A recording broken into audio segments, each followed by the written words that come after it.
Welcome back to the Detroit is Different podcast studios. And we are back in full effect and still rolling through as December is here and we still giving a lot of the culture, all the culture. So I met this guest today as a culinary artist and so much more art in the pouring into new ventures, connecting families together, connecting families with little homies, as I call them, or you all may call them children, or I guess in Kiswahili, the watoto, or kids is another term that we may say. So reaching out to that with culinary arts and so much more, connecting creatively in different ways. A guest that definitely, as I always say, like, it's so many people that I do want to connect to since summer. It's like, yo, we gonna do this. We gonna do this. You ready? We gonna do this. And I'm sure it's a lot of people that think I'm spinning them. I'm not spinning you. It's just get into it. But when it happens, it's the perfect time to happen. And I'm definitely glad to have Alexis Smith today. How are you doing today, Alexis? I'm well, thank you, and grateful to be here and appreciate you. Thank you. Thank you. All right. So with the journey, you are from the soil of Detroit, but you've traveled some different places and we're going to get into that. But we definitely want to start with this Detroit journey in Detroit. What's grounded and rooted? How deep were your people to Detroit? Like how many generations deep did your people make their way up to this way? Oh, goodness. So it started with my grandmother. My grandmother's family originally was from West Virginia, and they were born in poverty, like severe poverty, to the point that their siblings had to be split apart. So they were given up to adoption to several different members of the family, but my grandmother was old enough to make decisions of her own. So she moved to where my great aunt was, which was Detroit, and she started getting her bearings, getting her life in order. She found my grandfather here. They got married. She originally was working in like department stores, Hudson and stuff like that. I believe the building is like gone now. Like, So the downtown Hudson site that's being revitalized, yes, re-envisioned, but the yes. original department store of what we think of when we think of Detroit. People talk so much about the Christmas displays and so much that happened at the downtown Hudson site. J.L. Hudson's, as that would be. And your grandmother worked there. Yes. Is that your grandmother on maternal or paternal side? Maternal. Okay. All right. And West Virginia. Whereabouts West Virginia? So they are from...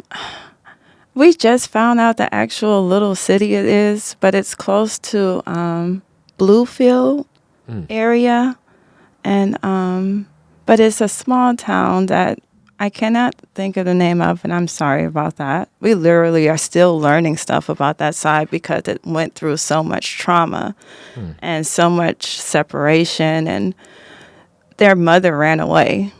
When you say their mother ran away. So my great-grandmother ran away. She had 7 children with an abusive mate, and she ran away from the situation. So it started off as a very messy situation. So it was very hard for us to have understanding of our background because of that. So to Detroit, and she stayed with her aunt, I'm guessing. Yes. So that would make that your great aunt. Whereabouts did your grandmother and where did her aunt stay upon moving? So from my understanding, it was from the west side of Detroit they lived on. And then, like I said, she met my grandfather and got married, and they resided in Hartwell, Finkel area, and they started a life there. She worked at the store, and he worked for GM. He called us his Cadillac girls, but yeah.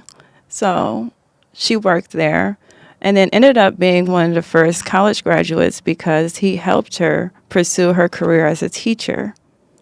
So she went from the store and became a teacher doing night classes. And she started the pavement of our family. She started the foundation of our family being here. Had 3 girls. My mother's the oldest. My mother's a teacher as well. What did your grandmother teach? My grandmother taught English, but she also had a natural ability of music, one that she passed down to me. When you say natural ability in music, was she playing music? She Was could she sing. singing? She Okay. could sing. Okay. Like What did she sing? of course, well, not of course, but gospel for her. She indulged in gospel.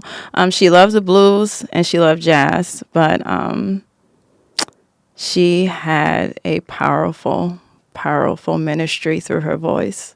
Okay. Yeah. So I definitely want to delve into that, but you were introducing your mother as a teacher as well. Yes. And you said 3 girls. Yes. So your aunts. Yes.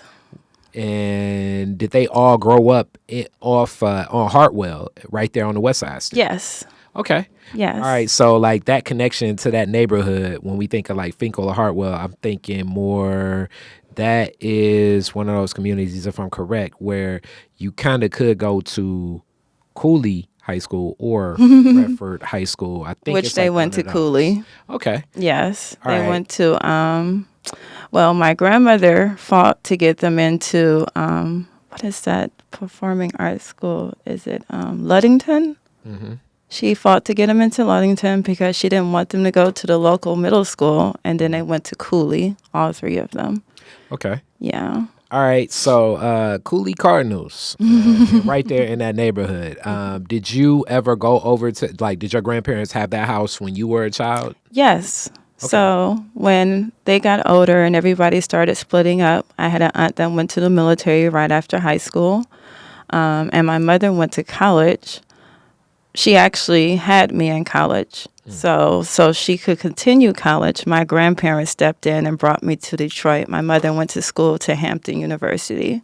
Oh, and so Yeah. not West Virginia, but Virginia. But back to Virginia, Okay. yes. Virginia area, okay. Yes. She briefly went to Fisk University, but Fisk financially was really high at the time. And so she shifted over to Hampton and actually met her sister there, but also fell in love and had me on the campus. And to continue that, having that smooth transition going through school, she brought me to Detroit, and I lived with my grandparents for a while. HBCU. So your mother must have been like connected to the HBCU experience. What do you think it was that, usually a person will go to one HBCU, let alone like leave one and then go to another. What was the connection for her to go to a HBCU, you think? Her parents, my grandparents, they were very pro-Black.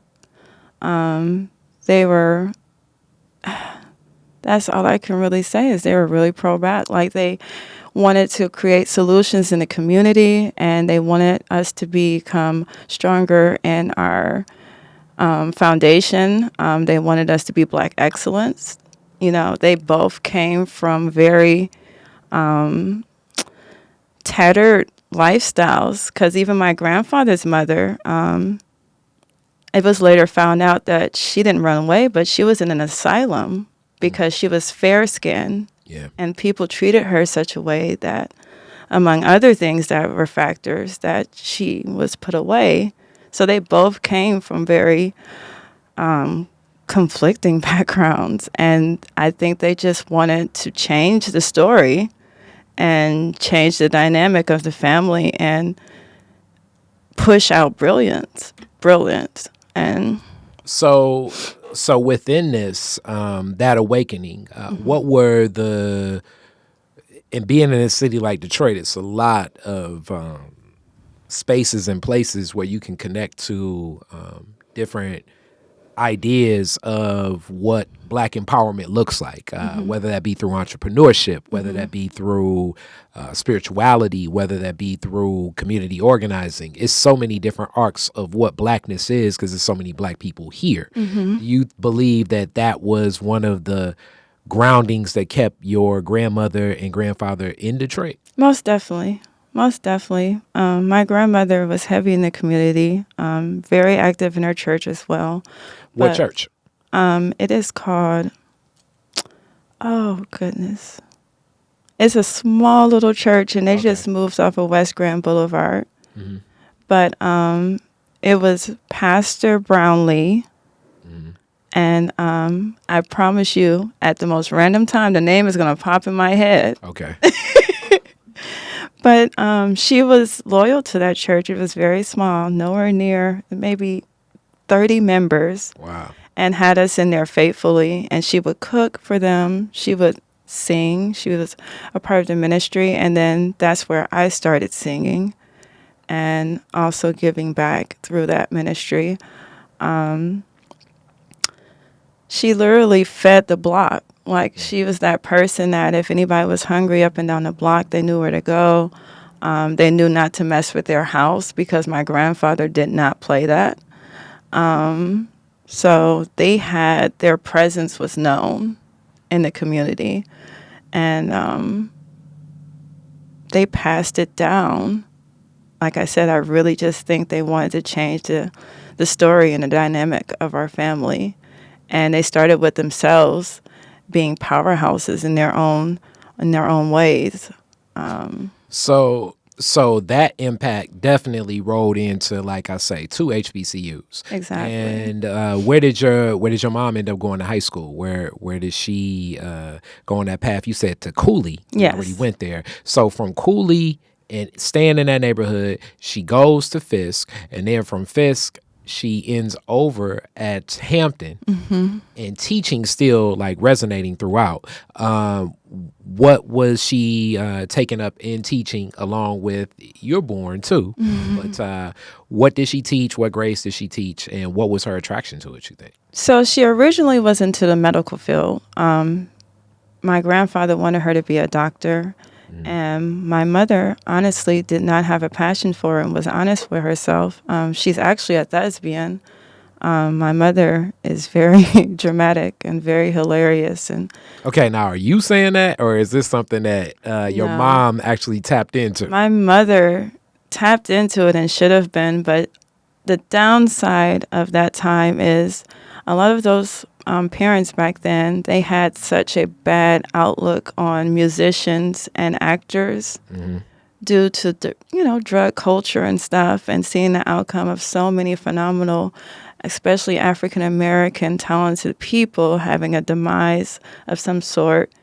They tried to push her other talent, which was science. My mother loves animals. She loves science. So that's what she went to study in college. Okay. Yes. All right. So acting was the passion of your mom. Yes. And so she was like in the school plays and things like that, and writing Exactly. scripts. And Very vocal, very lead person. She loves writing stories. She loves writing scripts. Yes. Okay. Yes. All right. And that was one of those things at the time. She was like, nah, I got to focus on something like a little bit more solid, because that's where your grandparents' mind was. Exactly. But that creativity from your mom, what were some of those creative expressions that you've learned about what she was doing at an early age? You said stories. Like, what were her stories about? Was she, oftentimes when people write, they read a lot. Was she one of those people as well? So she definitely did read a lot. She pushed us to read a lot. She was very heavy on us having proper grammar, being able to speak. So I am shy right now because it's my first time doing this, but any other time I can put up a great debate thanks to her. So my mom, definitely heavy influence as far as that. Also, my writing capabilities, she shed light on that. My mother writes fictional. She used to write for her younger sisters. I remember them telling me stories that she would have them in like a classroom as if she was already a teacher, reading stories that she had written for her little sisters.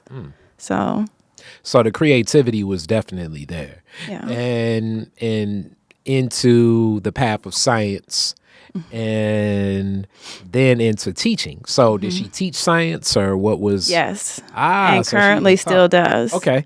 All right. And I think her acting capabilities is what makes her such a phenomenal teacher, because she's very, she's anybody that has had misgivings or Miss Bickerstaff as a teacher, will say it was not a regular experience.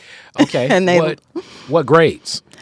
she can teach K through high school, but she usually stays in middle school. She feels like that's like the roughest patch Hey, for you got that children. right. Yeah.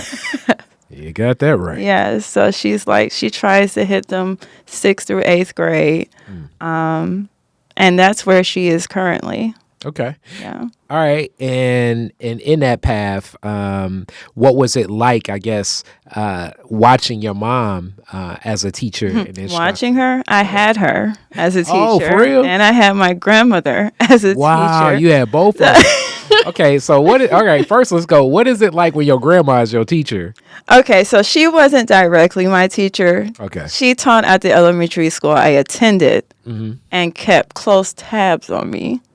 So I couldn't do anything, which I wasn't doing anything in elementary school anyway without Miss Bickerstaff knowing. Okay. But it was also awesome because once she found out my true talent, which was music, she helped me dive into it in elementary school. And we had a phenomenal music teacher that was her best friend. And they did a lot of molding with me and exposure at a young age that is priceless. What was it that connected you to sing yourself so much? To singing? The crazy thing is I originally had I had no connection. And I say that because it was like it was stumbled upon. My mom said when I was young, she used to sing to me and she noticed that if she sang off key, I would start crying and she thought it was a fluke. That's hilarious. So serious. And then she would sing songs correctly and then she would get off key and she would say, your face will frown and you'll start crying. Same at church. You know how people just let sister so and so sing, and I'm a back row of the choir kind of guy myself. and she was like, she would look at me, and the first solo would be well, and the second one, the person just goes on, and I'm frowning and crying. So fast forward, around 3rd grade, we did a presentation of like. It was almost like show and tell, and one of my favorite uncles had passed away.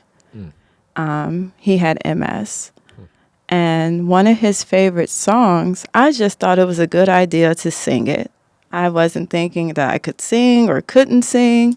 I literally was like, hey, I want to dedicate today to my uncle, and I sang his favorite song, If I Saw You in Heaven. And I just sang it, and my eyes was closed, and I got emotional, and I opened my eyes, and everybody is like silent and looking at me. And my teacher takes my hand, and she takes me in the hallway, and I'll never forget this. And she's like, had the principal, and I promise you, it felt like half the school in the hallway. And she said, would you mind doing that again? And I did it, not thinking. I'm just like, hey, okay, more people, let's do this. And I sing the song again. And then next thing you know, they're talking with my grandmother and stuff. I sing for them, and it just started spiraling into a thing that like, okay, Alexis has a gift. But I never knew. I just was going with what the Spirit told me to do. Interesting. And that's interesting. I'm guessing you're talking about the Tears from Heaven song from Eric Clapton, correct? Yes. That's an interesting song, especially for a kid to like grab and learn and know word for word, just being what it's about. And also that your uncle passed, and that song is honoring the passing of Eric Clapton's child. Yeah, that's interesting. That's interesting. Oh, no. I've never had a regular taste in music starting young. I remember my first person that I fell in love with musically was Sade. Sade, Wynton Marsalis, and Shirley Caesar.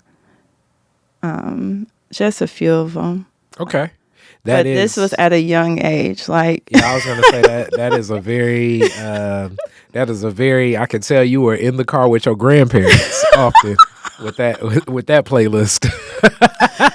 I don't know, but no. So, Everybody else is like, yo, put on that Heavy D, and it's like, no, let's put on that Winston Marsalis. went to Marcellus. Well, so that was heavy influence of my stepfather. He was a jazz musician. He Okay. is a jazz musician, and he also played in orchestras. So I originally grew up listening to jazz and classical, so I fell in love with it really young.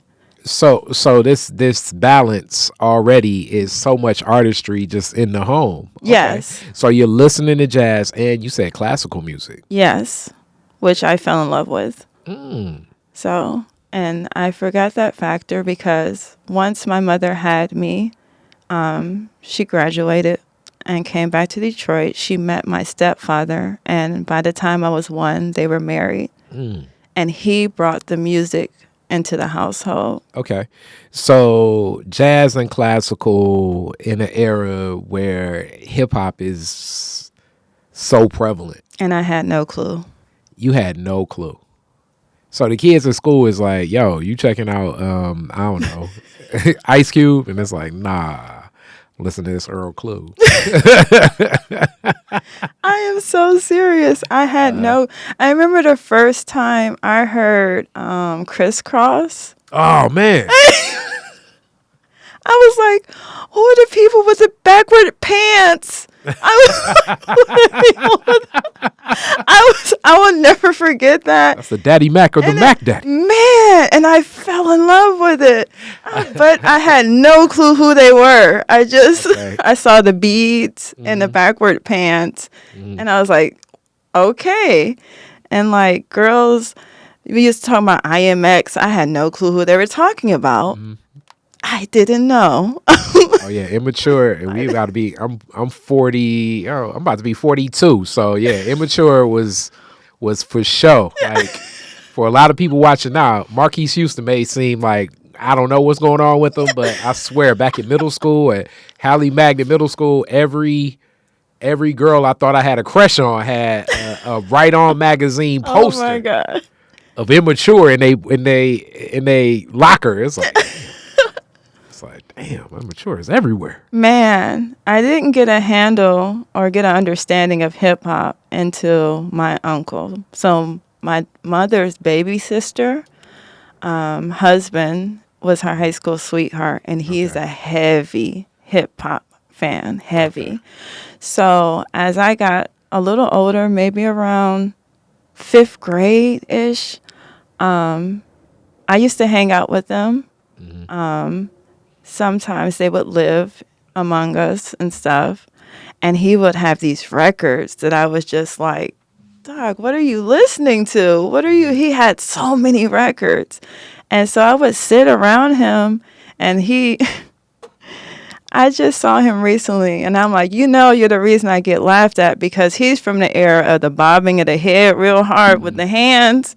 And so I would be there. I'm like, what is he doing? And I'm doing it with him, mimicking him. That's and he's listening to. So for everybody watching, definitely, it was like an era of hip hop. Like if you watch the old videos, comedian CP, shout out CP.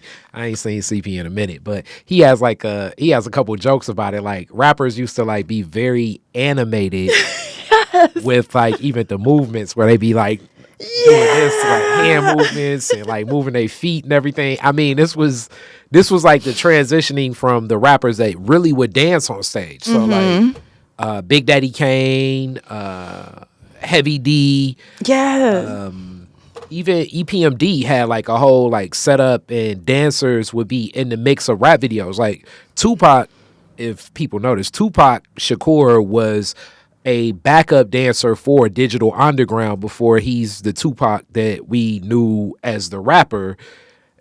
So like this was a part of hip hop culture, definitely 80s, little bit of early 90s. But in that transition, as the 90s took off, rappers still had movements, but it was just like like you say, like nodding your head and doing all Not of in your this and head. everything like Other that. than Busta Rhymes, he was full Very throttle. animated. Yeah, Very all the time.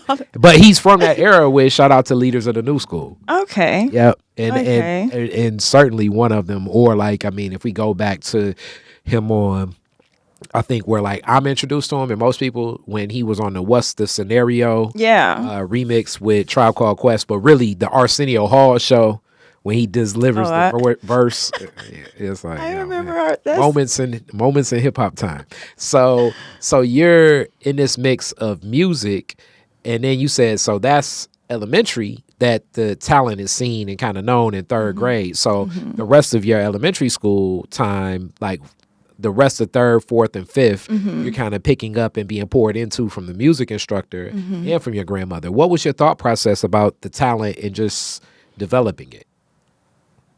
I just went with the flow. I didn't have full understanding back then. I literally just was like, okay, people are saying that I should be doing this, so this is what I'm going to do. I don't think I quite understood any of it, really. And then the crazy thing about it is apparently, like, I already knew how to harmonize, and I had perfect pitch, and I had crazy octaves. I didn't know this. People would be like, do this, do this, do this, and I would do it, and not knowing how I was doing it. I was just doing it. So as this is known, does your stepfather like step in at any point and kind of connect to your singing abilities as well? Most definitely. He actually caught on to it just as fast as my grandmother did, and he ran with it. Like, he kept me in outside choirs. So my grandmother kept me in church choirs and the choir in school and glee clubs. And then my stepfather started learning about extracurricular activities dealing with singing, which led me into the first. So before this Detroit choir, there was a previous one. And So the Detroit Youth Choir that yes, now I believe they have a Disney movie they actually. sure do. Yes. I forget, man. That's one of Nina's best friends, the lady that her mom used to be at Focus Hope that helped get that production off the way. But shout out to everybody from the Detroit Youth Choir and what they've done and the strides they made. So you were a part of like another. The choir that inspired that choir. Okay. Yes, Who were the instructors? Who were some of the people connected to it? So I am not liking that I'm having all these brain farts. Where were you all But he was a rehearsing? minister. He Okay. was a minister that my dad became friends with, and he would play. So my father was a trumpeter, but he could play other brass instruments, and he played for his church. And when I tell you, we used to practice at that Catholic church right before you get to the riverfront market, right on the corner. Is that East Jefferson? There's a Catholic church that sits right there, right near the interstate. Okay. That's where we used to practice. That wasn't his church, of course, but somehow he had connections for us to practice there. Okay. Yeah. All right. How many students were in it and like what ages? It started with his children. It was something he was doing with his children. Boyd. There you go. See? Pastor Boyd and the Boyd family. He started training his children with music, and he wanted to make an actual choir. He was inspired by the Boys Choir of Harlem, so we were the Boys and Girls Choir of Detroit. And what type of places would you all sing and perform? We have performed everywhere from Fox Theater to Orchestra Hall. We sang in the Thanksgiving Parade once. We sang in the competitions. We were pretty much all over the place, just like this choir is, but not to this extent because some of these avenues weren't there when we were a choir. What age are you as So this is happening? this is fifth, sixth grade. I did it for about 2, 3 years. And what was that experience like for you as like that's like 10, 11? You know, what was that like from the lens of a 10, 11-year-old? What do you remember? It's just I don't more exposure. Like just I guess I got so used to just from originally from like the fourth and fifth grade and stuff with the Glee Club, I had started getting used to being pulled to different venues and just going through the motions and singing. So it was just a different dress. And a little more classical. We did a lot of gospel in Glee Club. We did a little classical, but we did more classical with the Boys and Girls Choir of Detroit. And I really started knowing that I had a niche for it. I was a first soprano, and one of the singers that I used to love, not used to, I still love her, but Kathleen Battle, which is a black soprano. And I learned about her through my dad, but also through this choir because they would have us really submerged in music. We would practice it, we would listen to it and understand it. They would break it down to us. Of course, what we're actually talking about, seeing that most of the songs would be in like Latin or, another language. They would give us an understanding. So it's like, that was my first time really not just singing, but like feeling the song because I knew what I was talking about or I knew what was, the emotion behind it. And so that was, yeah. All right, so this is such a dynamic path to take so young. So at that age, where that's setting you in high school, where do you go to high school? Where are you at with singing? Because you said, okay, all right, that's cool, like around fifth, sixth. But from middle school to high school, where do you go? So middle school, I attended Malcolm X Academy, where my mother taught. Okay. My mother was one of the original teachers there. She was brought in by the founder, Dr. Clifford Watson, who is no longer with us. But he was one of those activists in Detroit to pave a way for black youth to have premium education. And he started an all-boys school, but eventually started merging girls in. And I was one of the first few girls merged into that school. So with that, and it's so interesting you bring that up, I have an interview with Kwame Kenyatta that speaks about so much of what that school meant and this focus on the development of young black boys. So shout out to Jawaza Kenjufu. I think a lot of people now think that a lot of those studies are some of what Dr. Umar Johnson speaks to, but Jawaza Kenjufu was beginning to write books for a long time about this. Haki Maabuti and many other people focused on this, and this was one of the key focuses of so many efforts here in the city of Detroit around African-centered education, but specifically to get a lot of focus of boys. And then as time went on, it was like, okay, you must integrate.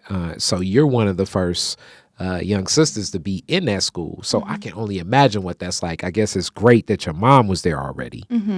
But what was that transition like? And also that was the school where Mayor Kilpatrick, Kwame Kilpatrick, was an instructor for some time and others. But I was about to say that school had a lot of powerhouses associated with it. Dr. Watson was a powerhouse himself, and he also was an author as well on books discussing, the needing of male leadership. But it was regular for me because I'm the only girl. So like in a class, let's say it'd be like 18 people. Yeah. And it'd be like you and like 17 boys. No, it was so by the time that I got there, they had maybe 2 classes where they were like easing girls in. Okay. So by the time I got there in a class of 18, it would be like uh, less than half, maybe Okay. like 7 girls, Mm-hmm. and the most majority is still heavy male. Mm-hmm. And they also provided like girl clubs and stuff like that. We had a gifted and talented group who is formed by Mama Nefertari, who was Mama Joanne Watson's oldest daughter. Mm. She also had a Sisters for Life program for the girls, so we had created a sisterhood through that program as well. And then Dr. Robinson, who is the principal of the current school, was over my brother's keeper for the boys. Yeah. Okay. All right. And now, okay, so we definitely want to talk about Mama Neff, which makes me definitely connect as we talk about Kwame Kenyatta. His son, Kofi, went there as well. So first, let's talk a little bit about Mama Neff, as that's one of my big homies, big That's time. my What do you remember about her approach towards teaching? Always so wonderful, full of so much inspiration and so many different ways of looking at implementing African-centered education, a whole institute connected to it. man. So Mama Nefertari is not only a powerful figure in my life, like, and I still talk to her to this day, and always my mama. But I later, you know how you find stuff out when you're older, and I recognize it now looking back. She recognized that I was a different child, and she put me in that gifted and talented group and kind of like just took me under her wing and just had me doing everything. I learned that I could dance through her. I didn't know that I could dance. I learned so much up under her, and we had the drill team. She didn't really dabble with music, which was okay because I still had my extracurricular activities.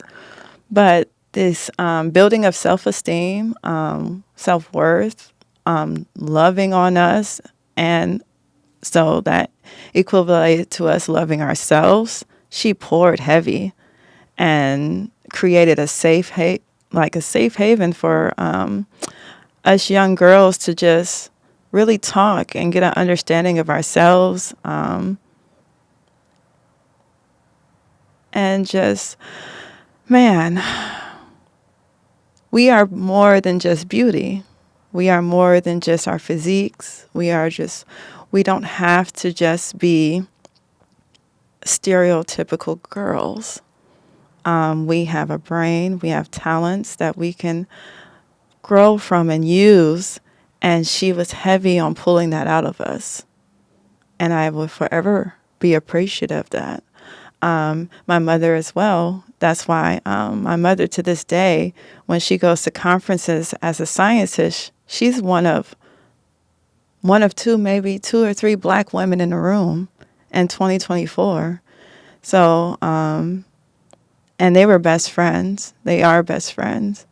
So that was, to see that was, it's phenomenal. I wish you could see it more often. I wish other girls had that privilege and understanding of really getting to know yourself, your self-worth, and purpose. Okay. And this experience at that school and so much poured into that. And it builds the premise of so much more for DPS and beyond. Hearing the testimony from a student, especially one of the at the time, one of the girl students there, it speaks volumes of the impacts of the African-centered education, and more so the intentionality of a lot of the instructors that bought into that approach towards empowering so many students. What else do you remember about the school experience and the culture there? Man, every teacher, like nowadays with being a mother, I'm very leery and upset with the school system because teachers aren't passionate like they used to be. Every teacher there was passionate. Every teacher wanted to see us thrive. If we got into a fight, we didn't get suspended. No, you got pulled to the side and was like, What are we doing? What are we doing? What are we doing? Oh, because he stepped on your shoe. Like what? Like they put it into perception and made us aware. Like that made no sense. And I can appreciate that. Even if girls were trying to feel themselves, girl, what are you doing? Pull that skirt down. Come here. Let's talk about this. Do you know what that leads to? And you have a true understanding, and it starts building a moral compass and understanding of self-worth and morals and standards. And it's not just somebody beating down on you, because it's like they're telling you and educating you, and you don't find that often. I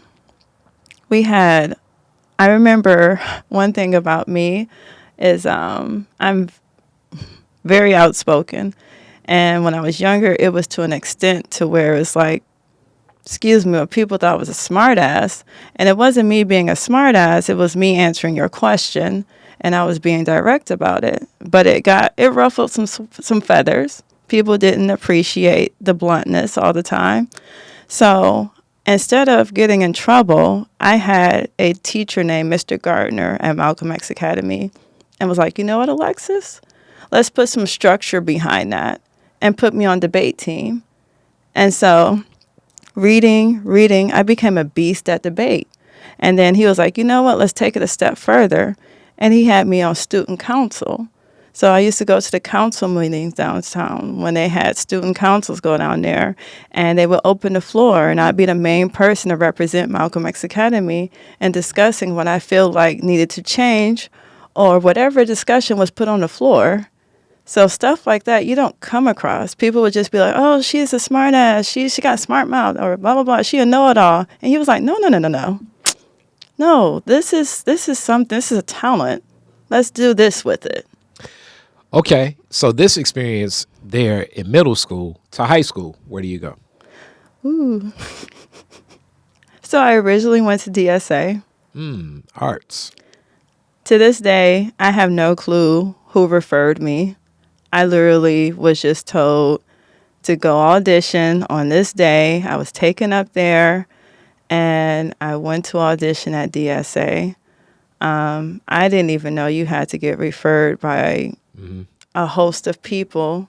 So whoever they were, I appreciate you caring and seeing the talent. So I went there and I sang, as I usually do, and went through the motions and got accepted. I already had the GPA and everything. And so I went to DSA. I was a vocal major. So a art school, which is tapping into a whole different type of culture within itself. And then when we think about DSA right now, my big cousin, my big homie, Dr. Myra Reynolds, that's my big cousin that's anchoring the ship there, and definitely has been connected to the vision of Dr. Cotton and what brought to life DSA and what was. And my sister went to DSA. She was like one of those first graduating classes. So I know some of that DSA story, but the culture of an art school is just a lot different. So than, different. many other places, similar to like African-centered education, and then vocal major as well. So what was that experience like, especially leaving Malcolm X and that culture to this different feel there at DSA for you? Ooh, it was a roller coaster. I had all the talent to be there. I had all the talent to compete. I just wasn't competitive. And that's the thing I think that makes that world similar to what the world of artistry is itself. And what do you think it was that didn't give that that ground of competition? Because you'll be in a room full of artists and do a hell of a job, and this is anywhere, and they'll just look at you and just keep blinking, and you like, damn, you used to people saying like, yo man, that was good. People be like, so the crazy thing is I didn't have that issue. Like, people acknowledged my talent. Okay. Like, they definitely, I was section leader. I definitely even among my classmates and stuff, when they wanted to do talent shows, I was always asked to be a part of the singing group, to sing lead and stuff. The crazy thing is, like, everybody, no one denied the talent. Your biggest critic is yourself. Interesting. And when I started getting around other artists like me, but they had been like groomed differently, and they were very competitive, very in your face, and this, that, some of them to a bullying way. It bothered me, and I wasn't used to that. And it kind of put me in a conflicted headspace of like, okay, I came here to do what I've been doing for years now and, take it to the next level. And you have people beating you down every day. Now, as an adult, knowing your light and probably scared by it and aware that I didn't know my own light.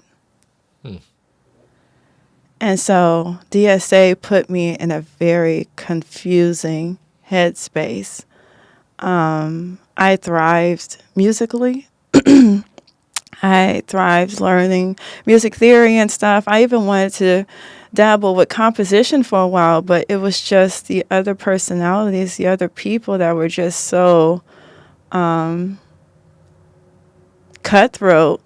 It threw me off. So I started spiraling down because I didn't understand why you were being mean to me. I didn't understand why you were talking about me. I didn't understand why you were going out of your way to make me as uncomfortable as possible. And it changed. So at that moment, with so much poured into you already, and teenage years are just always interesting because I believe that's when, as in growth as human beings, we're challenging a lot of what we knew to like what's in the house, for instance, to versus what's outside the house. So that's really where, like, I often say my parents, your parents are superheroes when you're a kid. And then you get to teenage, and then it's like you start seeing the humanity in them, and then it's like let's open this door, let's open this door. So it can be kind of tough. But where in that journey, in that connection, do you what's the relationship with that ground set, with your grandparents, with your mom, with the people, your friends that have been around you over that time to like center yourself, to help find yourself? What do you think was possibly the block even from like reconnecting there?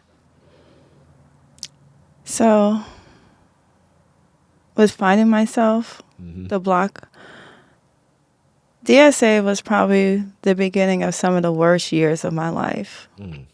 My mother and father were divorced or going through the divorce.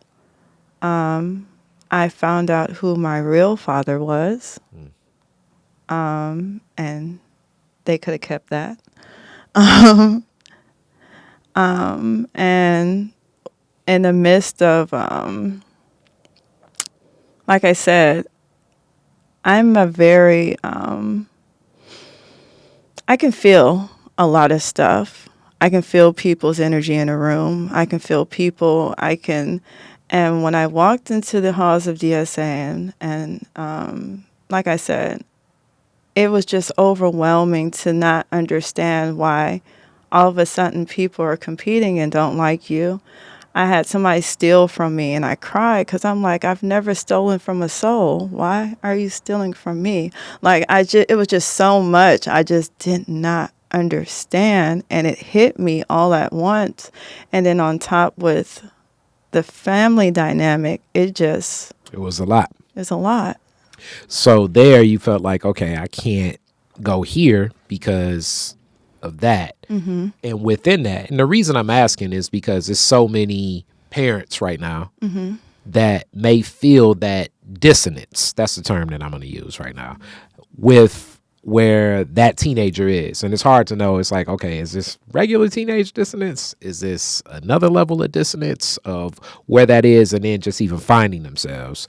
And that's why I'm asking, because possibly you could be empowering towards them asking themselves like, all right, what's going on? It's like, hey, you got some homework? Nah. What happened at school today? Nothing. You want to eat something? Nah. You want to talk? No. You know what I'm saying? And I'm not even saying that's you per se, but I'm speaking to characteristics of how that dissonance could present itself. And at that, do you think that that was part of the life journey that that you needed to see towards that path of what singing and artistry could be? Or do you believe that that was just something that, as you reflect on it, okay, I maybe could have sought out some more foundation in another space or place?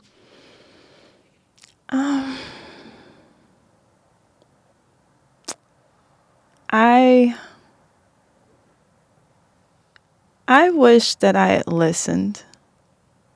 So when I was younger, and hopefully I'm answering your question, I'm going to get to the point. When I was younger, when I was introduced to all these emotions that I wasn't used to and didn't have an understanding of, I would either shut down or like spaz out. Really hot and cold. So I went from the girl that people thought they can bully to, okay, you said, what about me? Let's go right now. So with that being said, I wish I had listened more. I had Dr. Cotton. I had Miss Valentine. I had Miss Sipes, who were all teachers at DSA, pleading with me to really pursue my talent because they saw something.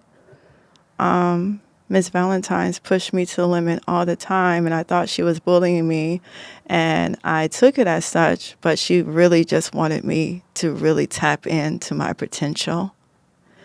And I wasn't listening because I didn't know how to control the anger I felt and disappointment in human beings that I was feeling. And so I didn't listen to anyone. I ran away. And so DSA became no longer my school. I left. So from running away, and I believe in running away, and you may mean more actual, but I'm just saying, like, mentally, so many things back to that dissonance. And I speak about adrift. There's other terms, but I'm going to say like a dissonance that's there.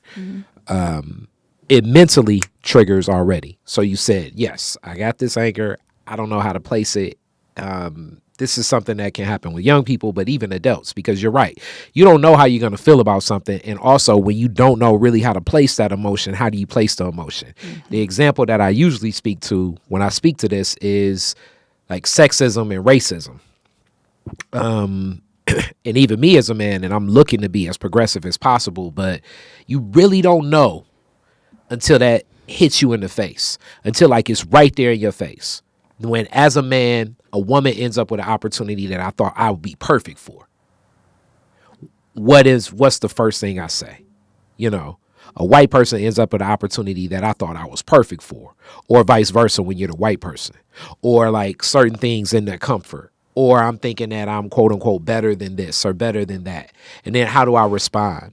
Like, and I speak to this not necessarily to saying anything that you're going through in reference to that point in time, but placing an emotion and preparing for what an emotion will be. I believe the only thing that has helped me with that is the wisdom of going through other experiences where now I can say, okay, this ain't exactly that, but it's close to. So when that happened, I applied this to carry on. So as you ran away, what was running away from you? Where did you go? And to tap on what you just said, I think that's why it spiraled so bad, because to come from a background of being super sheltered and then just a whole bunch, I didn't have anything to base it off. Like, I had never felt a lot of this stuff before. So it was just like magnified, like, what is happening right now? But when I left DSA, I transitioned to Northwestern. Wow. That was my school. Alma mater. The big N.O. And Lord knows, if you think that the world gonna hit you. I graduated 2001, baby. Woo! Northwestern. I'm going to tell, okay, and then I want you to hear this story. So, like, when people kind of know the type of high school I went to, now, I left King because my mind really wasn't focused on King. Like I say, I was like Bishop from Juice at King, and I was like Urkel at Northwestern because that's just the type of school Northwestern was. So I remember like one of my first days there at Northwestern. I think I can say his name. I mean, it ain't no statute of limitations. So Dante bust in the room of my English teacher, Miss Conklin, and Dante just bust in the room, turned off the light, and Miss Conklin walked out like, "Stop doing that." And then he refers to her as something, call her out her name, and then he comes, and then she's like, "Oh, you got to deal with this stuff." He busts back in the room, lit a notebook on fire, threw it in the metal garbage pan, and then runs down the hall. And he say, "Do that again." And she puts out the fire with like some water, and then gets back to instructing the class. So I was like, yo, this is a whole different type of school. You know what I'm saying? NO was like a whole different type of school. I was the alumni president for a while. Like, some of the things was, it was interesting because in some ways, yes, it was some lean on me-ish things going on at Northwestern. Like, there were drug sweeps and weapon sweeps often. There was a gang squad unit in the school. Yep. From leaving King MSAT, Math, Science, and Applied Technology program, and to go to Northwestern, I also understood more of like, you know, you got resources for good schools and resources for bad schools. Like on drug sweep day, people would be throwing so many drugs outside the windows of the school that people would like wait and pick up drugs from outside the bushes of the school. It was just a different type of school. But it also was one of the type of schools where it kind of fit where my personality was. But definitely your personality at NO, what was the feel?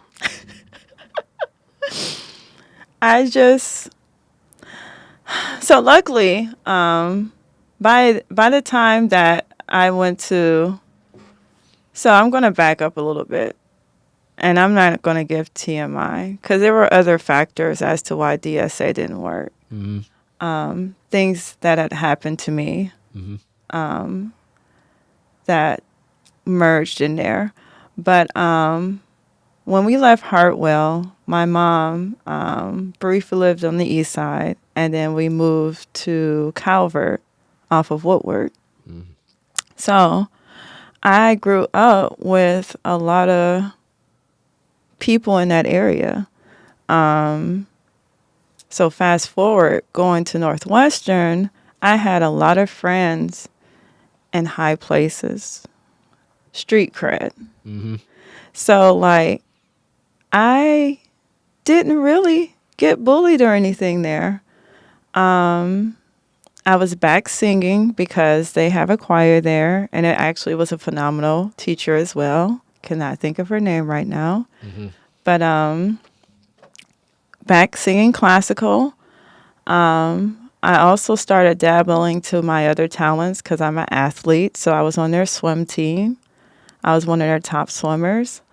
So Northwestern, and it was a cool experience. Like I said, from the people from the blocks that I knew and stuff, girls tried to hate on me or whatever.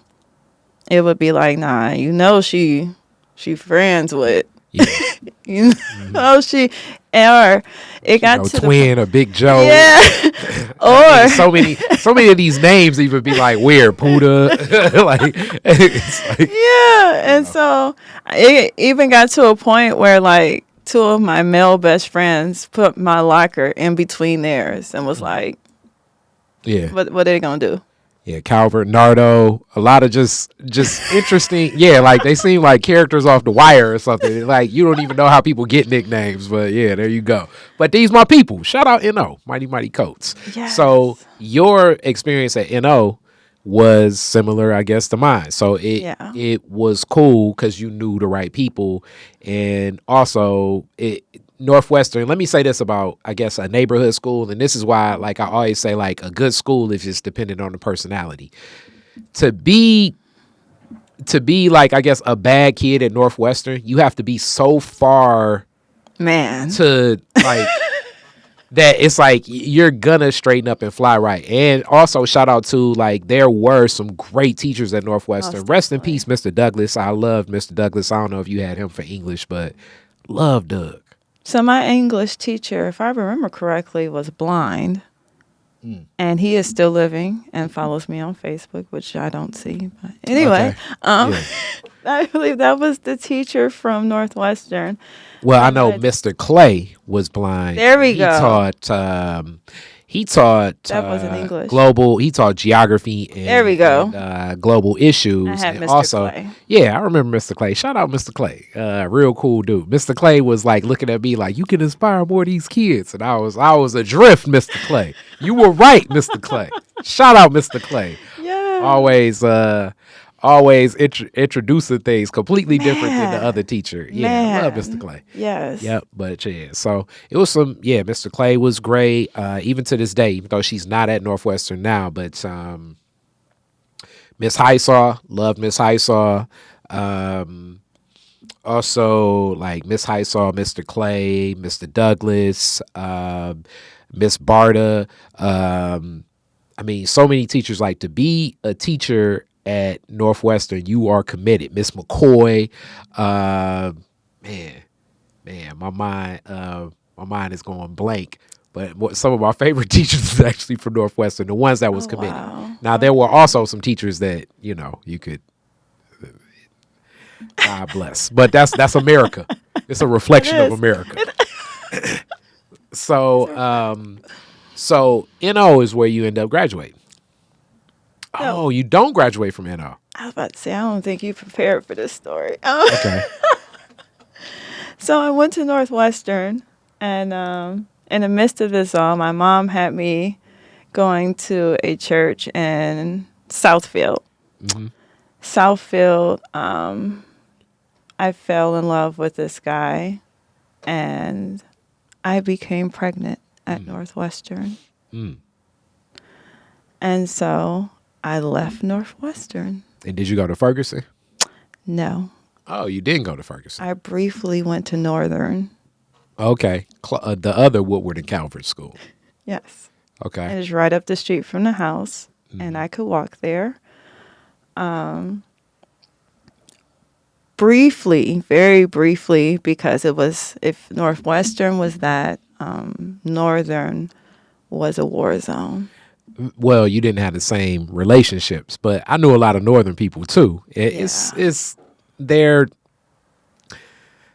I think the challenge with Northern, when we think about the blocks, because Northwestern also, it's like tribalism. Shout out to Yusef Shakur in Zone 8. So like in Northwestern, it's like a enclave of like all these neighborhoods that I guess are definitely labeled more as gangs, and some of it could be gang activity. So you have like Dexter, you have across the bridge, you had like the Number Street people, you had Zone 8, You had like off Dexter, like P-Town, like Philadelphia, Pingree, and all them people.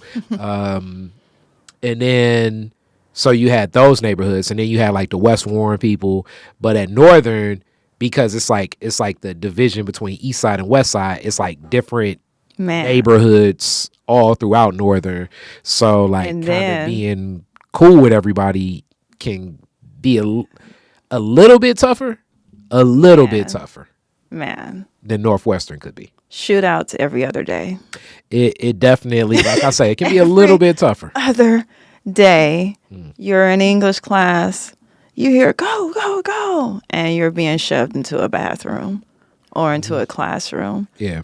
So it's definitely a different ball game. The security didn't even secure because they were high off something, or bought from people that went there. So, well, hey, if you getting paid what you were getting paid as a DPS security guard, and these people is spraying up the school, it happened. It usually would happen outside the school at Northwestern, but yeah, it's back to like you may need something to take off the edge. So I'm not necessarily defending per se. I'm contextualizing. Not to mention Northern. So Northern was the oddest because you had this. You have, and I'm trying not to use profanity. You can if you. I mean, it's okay, but you'll have like one end of the school like motherfucker, fuck you, bitch, da da da da, and then you had this whole Bangladesh community there. Yeah, and it was so odd because they had their classes. They had students that were up to the age of like 21. They would bang their music. Like coming in too, and it's like, what is happening? I mean, it's Osborne has a whole Mongolian community inside of Osborne, so it's like a Bengali, and I know like but also Northern had like the printing press, like it's so similar. Random. It was very similar to Northwestern, where it's like if you want to do some street stuff, that's available, but it's also a lot of nerd stuff that was at Northern too. It was street stuff, but nerd stuff. It just depends on what path you want to take. You know what I'm saying? So it could be like an episode of Family Matters, or it could be like a Murder Pain Tubi movie. Man, all depends on who you hanging out with. Man, you know? And you'll have the ethnic music playing in the background to throw the whole scene off. Mm-hmm. Yeah. It's that was the feel. That was the feel. So Northern's where you finish, or another school. So you were one of those kids. Look here, okay. So you went to Northern for a little bit. Where do you end up finishing? So I left Northern. I think I might have did like one semester. I didn't even do a whole year there. I literally did like a semester there. And as I got further with my pregnancy, one of the teachers at Northern told me about a school that I had grew up around and had no clue existed called Nancy Boykin. Mm-hmm.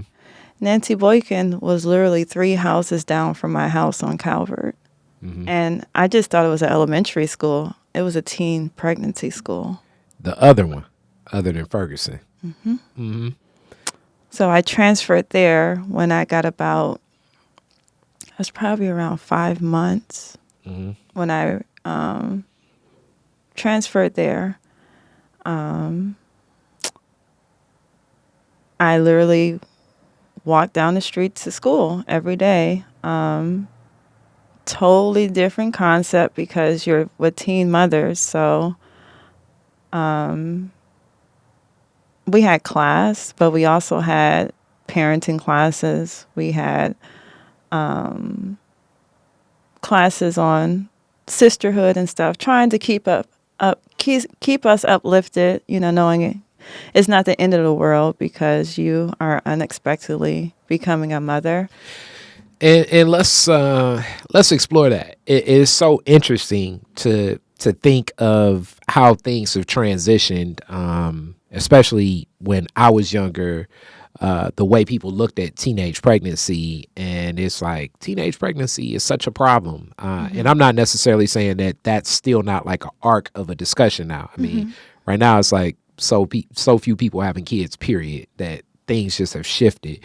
I want to speak to, it's very tough and difficult because the burden of a child is so focused on people looking at the reality of how much we believe that the kid will cost. And kids do come with cost. But we see children as so much of a burden, even though children are something to be celebrated, even though it's a child having the child, as people may say. And it is very tough in our community that the parenting decision is so tough because it's like, man, this is going to cost, and where's this kid going to go, and what can happen, and what decisions could be made, and what this burden is. And then the shame, especially of the young mother, way more than the father, just as parenthood, especially carrying the child even to birth, is something that's there. As we speak of like my Northwestern, I remember another Northwestern story. It was four of my fellow students that were pregnant around the same time, all like that didn't transfer. Maybe about 7 months. And my homie Lawrence, shout out Lodi's, and Mary, shout out Mary Martin, they were working at at Little Caesars, that was in that same plaza as the Joseph Walker, the Virginia Park Little Caesars. And we did like a 4-person baby shower in the counselor's office, which was so interesting, like to think back that these are like things that would happen at Northwestern. So it's like they made a bunch of pizzas, got some crazy bread. This is pre-hot and ready. Not saying it's better or worse, but just for context. And like a lot of gifts from us as students to these babies. It was interesting that this is how we come around like a lot of our fellow students at Northwestern, because it was something that Mary had, like, was one of them people we would follow. But still, just the whole arc of, we see them, we cool with them, we know they having sex because we kind of know they boyfriend, you know what I'm saying? So we know this is a reality. And now having the child, as even at prom, it was some pregnancy prom pictures, let's put it like that, at Northwestern. You know what I'm saying? But this is just part of life that a lot of people may look at and say, like, with the shame of it. But so much of the burden being like, how will you make the decisions, instead of like, how will we pour into first celebrating the birth, A.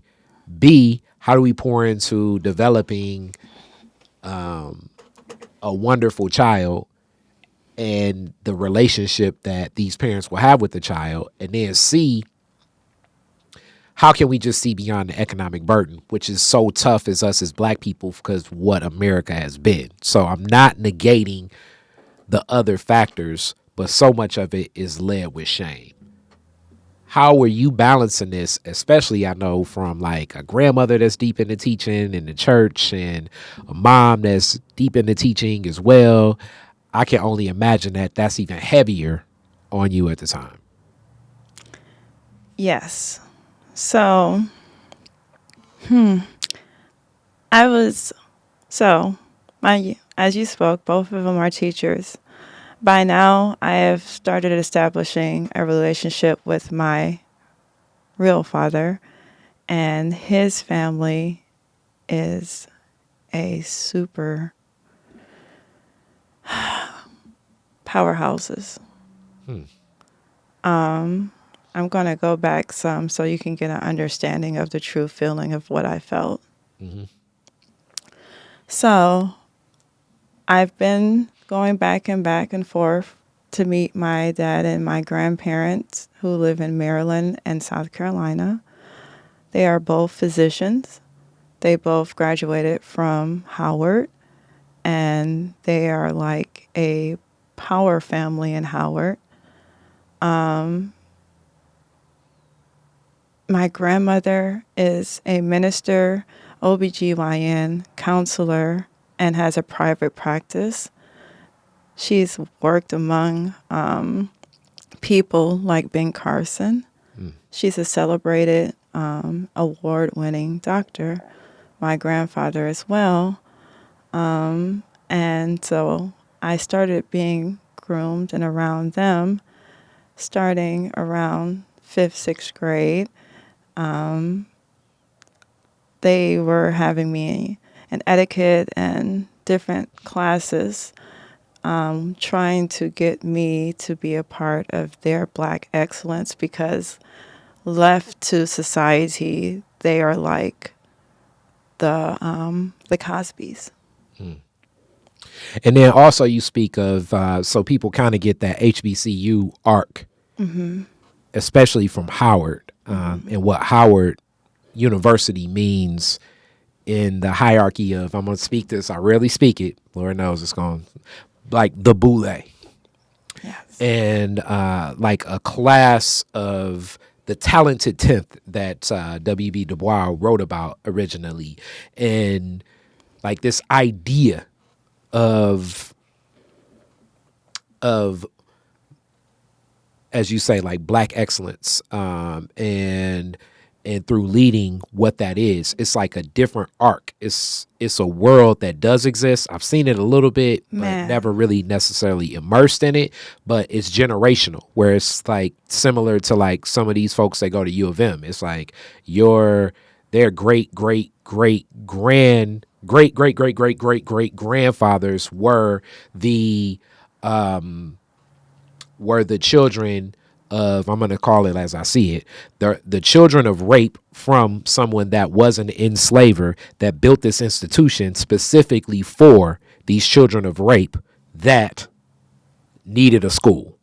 And these are some of the foundations. I'm not saying that's your family, but that's like the foundations of a lot of the HBCUs. And then from there, that carries on in tradition of scholastic. And hence, these are the people that arc and build the wheel of like how a lot of these institutions go. It's a lot of ugly history, but still, even through that foundation, when I think about HBCUs and the culture that pours out from them, Howard is like a staple in so much of this. For what Black America has meant. But I also can't negate the foundation of what starts. So you were connected to like one of those like elite families. Yes. Like my grandmother was from Bluefield. So the crazy story, my mother's mother and my dad's mother grew up in the same area. Same city. But she different was side of the tracks. Exactly. My grandmother was down the tracks. My mother's mother, my grandmother was above the tracks. And she was one of those prestigious Black families that they were so high above the tracks that they even had white people living beneath them. My grandmother's father actually was the signature on my other grandmother's report cards because he was the superintendent at the time. And so that's like full circle with my family. Yeah. And I literally started seeing two different worlds.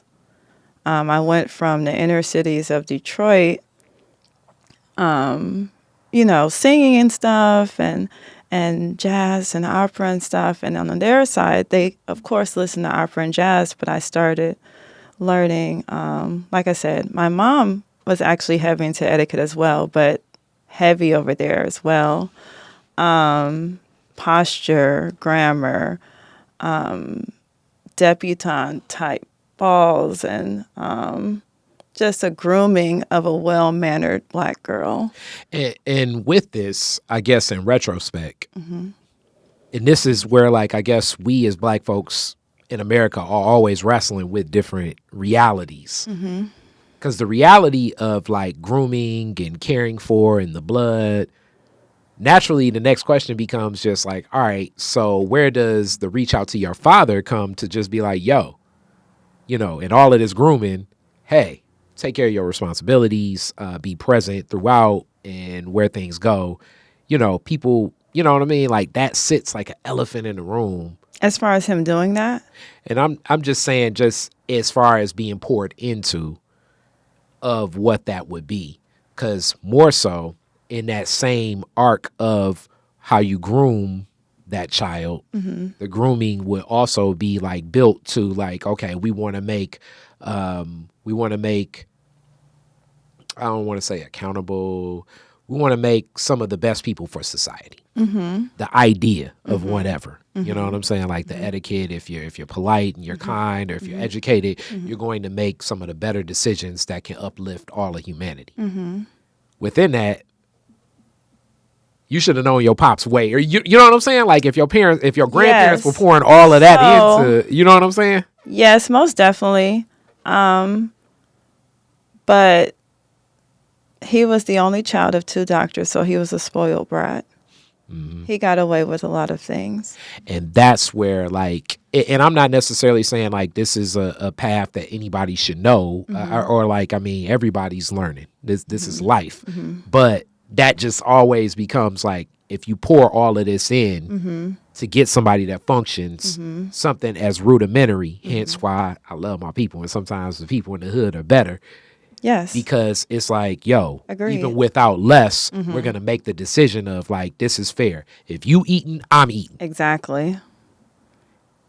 And that's like rudimentary, ain't been nowhere, but the wisdom of the hood will have it like that.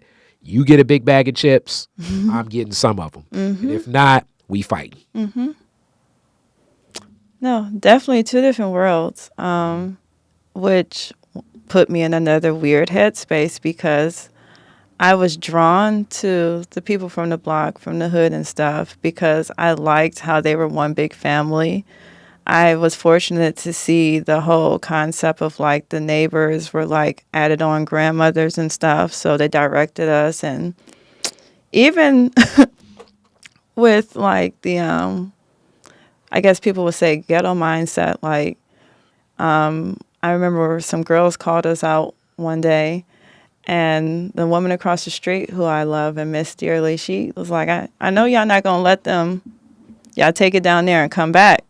Like, defending yourself, not being a punk. Like, so, and like I said, heavy family, which is something I really didn't experience. I think people, I had to explain to somebody once, a lot of people experience absent families due to drugs and just flat out don't want to. But there's another type where it's like people are so into the structure of it all, and it's, you almost feel like a project and not a child. And so there's no emotion. There's no like real connection other than my grandmother. So I say that because there's a disconnect. And I think that's why I also started Rebellion. But I got that feel and that void from the people on the block. I was like, wow, like, you guys, like, we're talking, we're in this and that. They were like I said, at school, they're shielding me. They're like, you don't talk to her like that. Like, they had my back and stuff. It was just a different, I didn't feel like I was. So what was being poured into of what you didn't see, you see here. And then that connects, which, like everything in life, is balance, I believe. So now as we're getting closer to a close, and I want to wrap this though, but we got to put a button on it. The child and being a mother, what was that experience like for you? Starting off just early. It was rough. So what I was saying prior leads up to that. With that being said, I was the epitome of disappointment. We have groomed you, we have taught you, we have had you in this, we have had you in that, and you go and waste that time and effort and get pregnant. And then this is also interesting that she's an OBGYN telling you this, but continue. Yes. So it was very rough being a teen mother that had no clue what she was doing, to have life to be over and no real guidance because I messed up, so I have to figure it out. And with that, as much as I'm saying that about your grandma, I'm gonna, as in hood vernacular, I'm gonna throw her some bail and your grandparents some bail from this perspective of, at times the belief is shame can motivate a behavioral shift. And shame can motivate behavioral shifts. It's how to put it, who the person is, where they're dealing with, and where things stand. And also back to like that, not knowing the mix of emotions. I'm sure your grandparents, I'm sure on both sides, I'm sure your mother, I'm sure so many others were also having that same mix of emotion. And it was hard for them to take themselves away from this experience that is your experience for your child. To do something as beautiful as bring life, it's hard for them to remove because they're projecting onto you what they feel like would happen, from a space of care and love, but in it, they're applying shame. So I just want to contextualize that we're all learning in this. So, but that still doesn't negate the fact of now your emotions are more dumped upon. So it was tough. When did you begin to start hitting your stride of like putting those pieces together and building your foundation towards how you approach parenting? I took all the experiences that I felt growing up, and it's kind of like I applied the exact opposite. So when I felt alone, I made sure my daughter didn't feel alone. Even as an infant, I didn't let her cry because I hear you. I want you to know I hear you. I am here, and I will always make sure you're okay. So it was like me and her against the world. By then, I had dropped out of Nancy Boykin. I had started modeling. I had started working like little jobs, a clothing store in Greenfield Plaza, a music studio. That's like the Detroit Silicon Valley, if anybody wants to know. My bad. You're fine. I always like giving that joke. Shout out to Sterling for making it. Making that joke. That's hilarious to me. But continue. But yeah, I worked in a music studio in Greenfield Plaza it's still thriving, but it's no longer there. Okay. And then I modeled. And so I was like my own version of an ultimate hustler of like different things. And I moved out of my mother's place and moved in with someone I thought that was going to be a safe haven. And I did those hustles. And so from there, you get that foundation. Now, as the kid's growing and everything, where do you hit your stride? Because right now, you're starting something that we discussed earlier, and I want to hear a little bit about that. Where do you hit your stride to now define your purpose of where your creative focus and passion is that led you to what you're about to do today? Man, all of it. But after that, I enlisted into the military, and that was the first time I really started learning and owning structure and understanding of self. Without what branch? Army. So why the Army?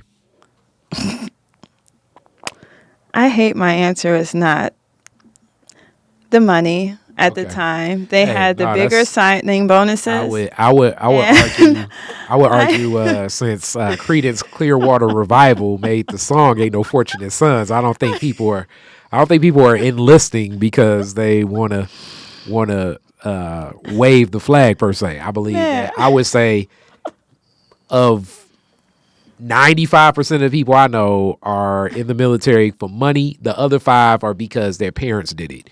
Yeah. But I don't know people that's like, yo, I want to go for my country, because No. most people don't even know what the hell our country is involved in. Exactly. And this is no offense to any of the soldiers. The soldiers I know say, hey, they look at it like it's just their, I guess, brothers and sisters in arms, and you over there, and it's more so you rocking with the people next to you, more so Yeah. than it being anything connected to God knows what geopolitical bullying America's doing. Man. So I literally, so by the, I left the the abusive relationship, by the way, and then went to South Carolina.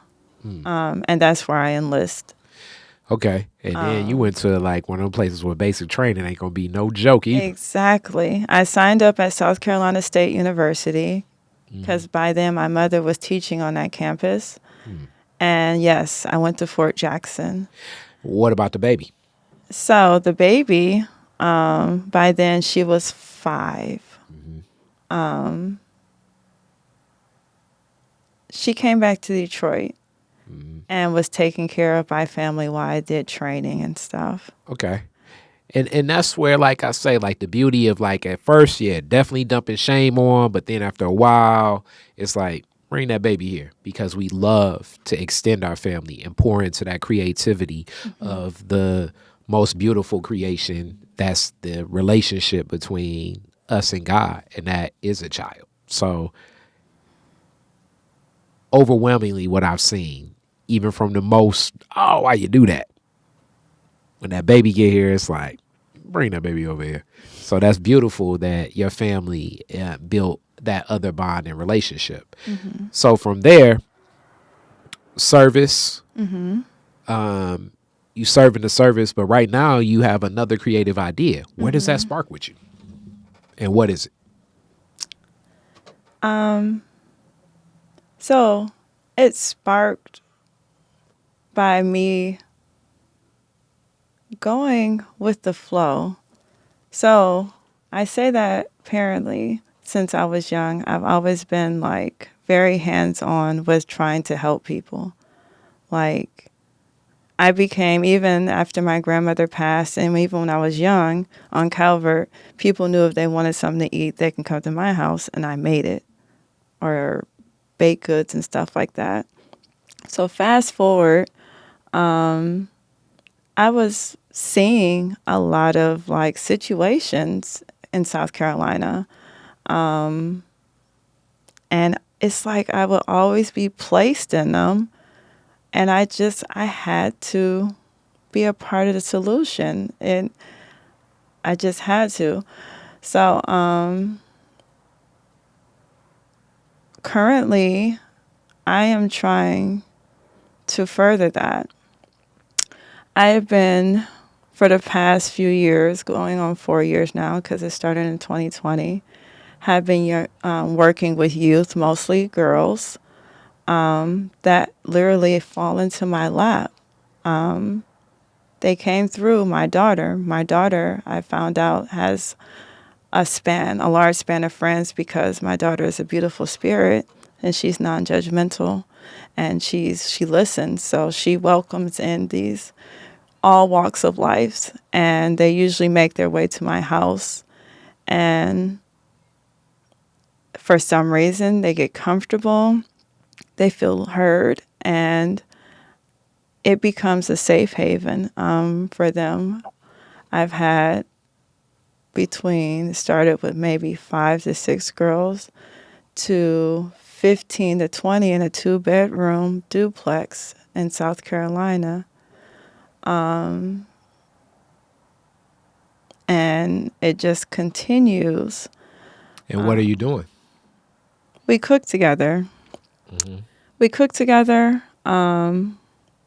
We practice and discuss hygiene, hair, and more importantly, we create a loving environment where it's like they don't feel like they're just thrown away. So I try to create experiences where we'll have like movie night or game night or field day.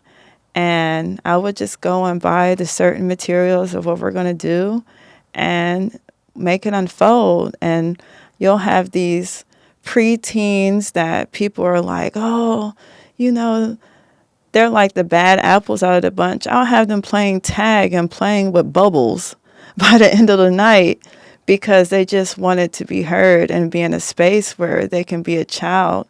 And I reassure them that they're still a child and they're still,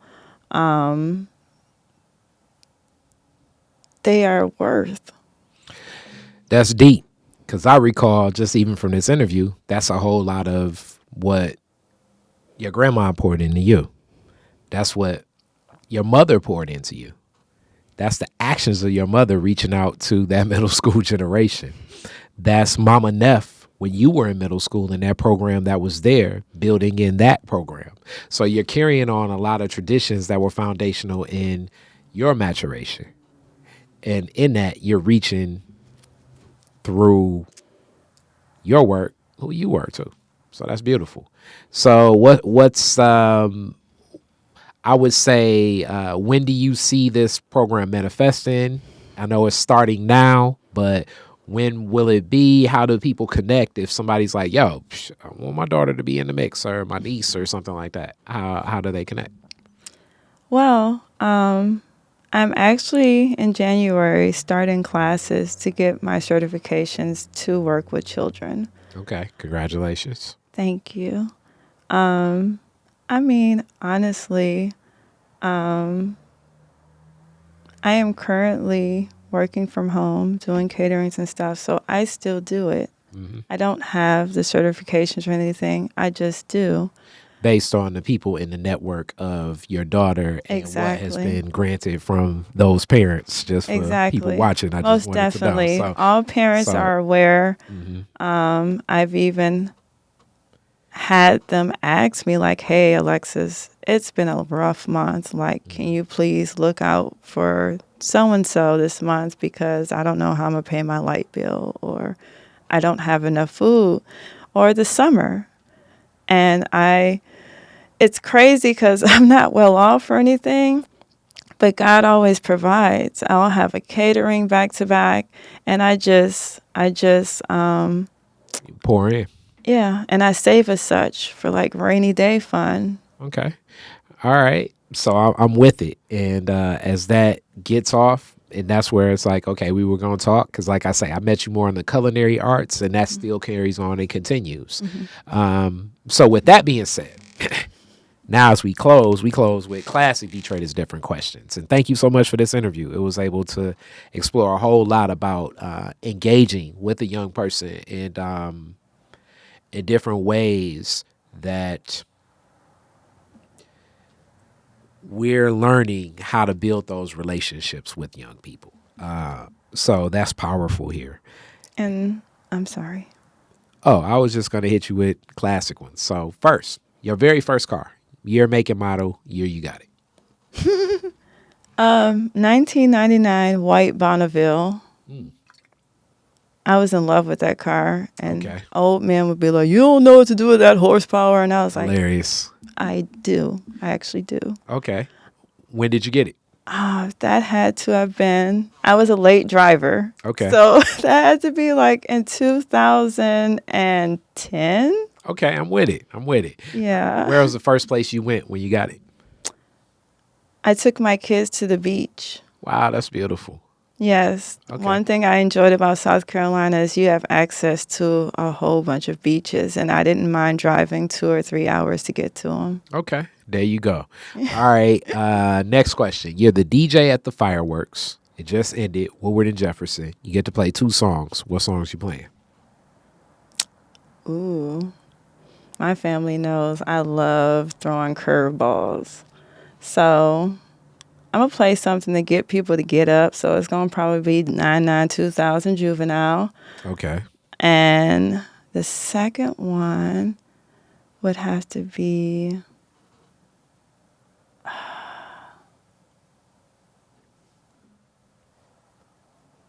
We Are One. Frankie Beverly and Mays. Rest in peace, Frankie Beverly. Yeah. And back that ass up in Frankie Beverly and Mays. That's and we are. And that's juvenile. That's a black cook-off if it ever was one. All right. So then we gonna close with, if you could rename what word after one Detroiter, who would it be and why? Ooh, Lord. What word?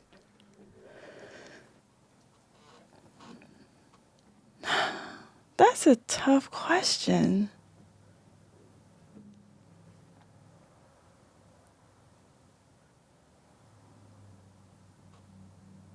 That's a tough question. Got to give me somebody. Oh, man. From Detroit. Not necessarily. They could have moved to Detroit.